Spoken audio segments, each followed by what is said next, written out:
बुद्ध के ऊपर एक आदमी ने आके थूक दिया था।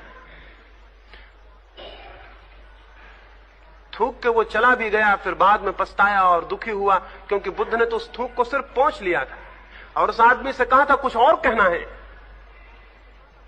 किसी भिक्षु ने पूछा कि आप कहते हैं कुछ और कहना है, उस आदमी ने थूका है।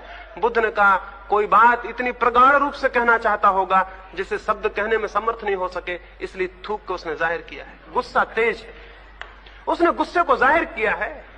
इसलिए मैं पूछता हूं कुछ और कहना है? ये तो मैं समझ गया, लेकिन वो आदमी कुछ कह नहीं सका, वापस चला गया, पछताया, दूसरे दिन क्षमा मांगने आया। उसने बुद्ध के पैर छुए, उसने कहा मुझे माफ कर दें, मुझसे कल भूल हो गई थी। बुद्ध ने कहा वो भूल उतनी बड़ी नहीं थी जितनी बड़ी भूल यह है कि तुम उसे अब तक याद रखे हो। बुद्ध ने कहा वो भूल उतनी बड़ी नहीं थी, थूका, मैंने पहुंच दिया, बात समाप्त होगी, मामले क्या है, दिक्कत कहां है, कठिनाई क्या है उससे।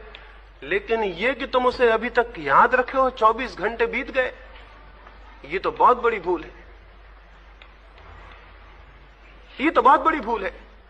मैं तुम्हें वही आदमी नहीं मानता हूं जो थूक गया था, ये दूसरा आदमी जो मेरे सामने आया, क्योंकि ये तो कह रहा है कि मैं मुझसे भूल हो गई, क्षमा कर दो। ये वही आदमी नहीं है जो थूक गया था, ये बिल्कुल दूसरा आदमी है। मैं किसको क्षमा करूं जो थूक